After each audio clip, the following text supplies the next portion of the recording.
Welcome back to the International News Stage here at CES 2015.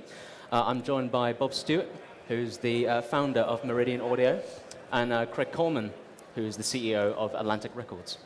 So, we're here to talk about MQA today. Bob, what is MQA and what does it do? Well, MQA is a revolutionary new British technology that aims to bring us right back to the sound of the studio. It's been based on recent insights in advanced digital processing, digital sampling, and neuroscience that's taught us how to much more efficiently capture the actual sound. And the idea behind MQA is to get that sound in a form which is easy to deliver.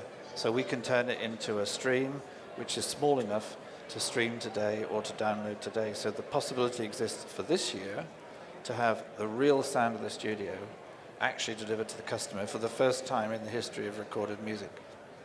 Okay, and for those who don't know, what does MQA stand for? MQA stands for Master Quality Authenticated. Okay. And so it's about this idea of the master sound. The authentication means that in the studio, the producer or the artist can sign it off, and it's delivered perfectly, losslessly, analog losslessly, to the end user. So the end user can see a light which authenticates it. That means you can hear it, you can say, this is the sound that the artist wanted me to hear. So is the sound as intended? Absolutely as intended. Okay, so Craig, you're well known for your vinyl enthusiasm, and you've got over 750,000 pieces of vinyl. Yeah. What's your involvement in this? How did you get involved? Well, we have a fundamental obligation as a record label, obviously, to serve our artists. And, you know, one of them is to clearly deliver best-in-class sound.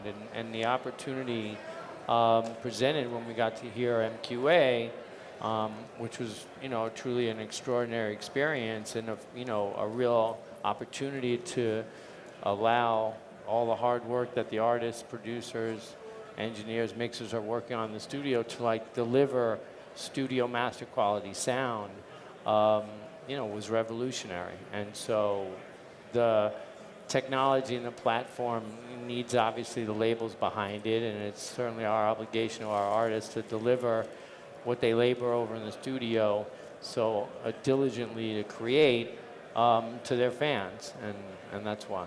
So this is something that all the artists should be fully behind? Yeah, most definitely. I mean, we've been parading for a number of years now, artists, in front of Bob and the technology to hear it, and it's been nothing short of extraordinary. And where did all the mixers and producers and engineers fit into all this?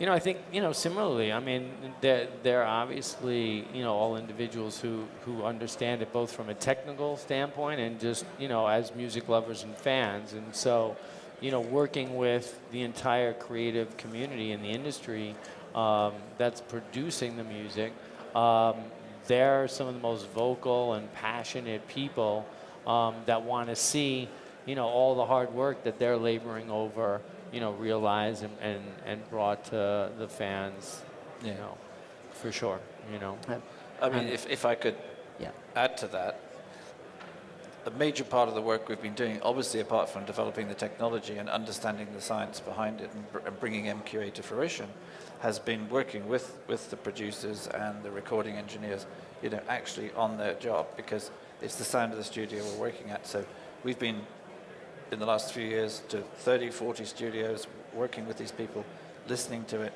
to their thing, proving to them, making them comfortable. So they care about it a lot. Every one of them cares a lot.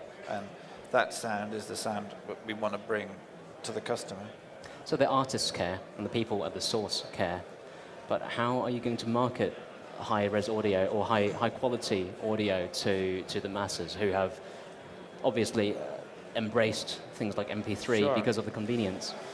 I mean, the artists are the most powerful voice. They are the ones that their fans most want to obviously listen to, and they're the ones who are going to be speaking with the the most potent force about, hey, we're laboring for months and months at a time, on making these albums and these individual songs, and we want you to hear it the way the artist intended it to be heard. You know, the way they got to enjoy it in the studio.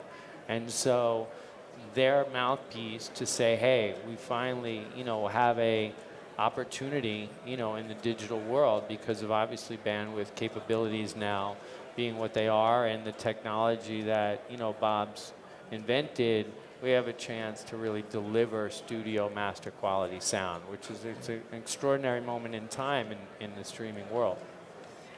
We can bring this quality, and yet nobody asked for low quality. MP3 was an artifact almost of the fact that the internet had a low bandwidth at one point in time. There was no such thing as a high-res and a low-res vinyl album. And the unfortunate thing is over 50 years, the average consumer, the quality of sound they've received has gone down and down.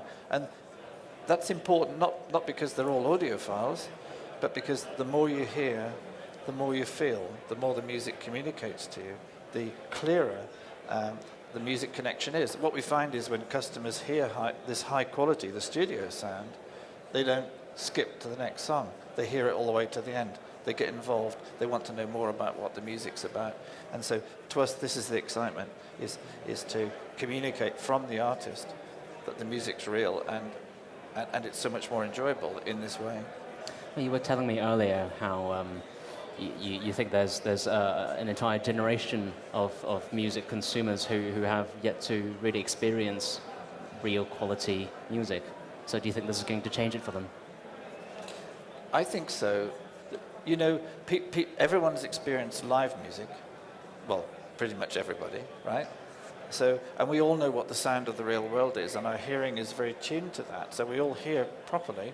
It's just that there's a generation growing up who don't understand that recorded music can sound as good as the real thing. If you think that the 1-inch iPod speaker is all you have, and that's natural, then you've missed out.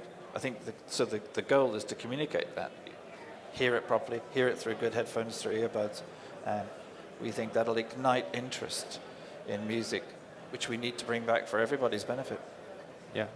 And what are the implications for consumers on a hardware level in order to access MQA? Are there any hardware barriers to overcome?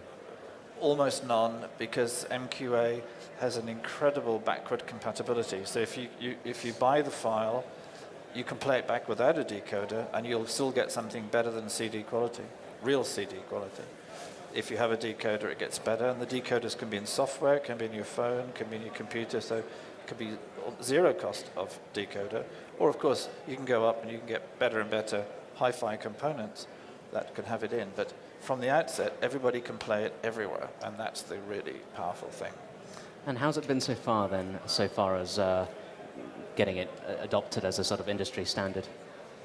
I mean, just the reception so far has been pretty extraordinary. I mean, we're doing demos sort of around the clock, obviously, here and for a number of years now, and it's been a really meaningful, impactful presentation to allow people to really go back to the original masters and let them experience it in a way that they haven't heard it before.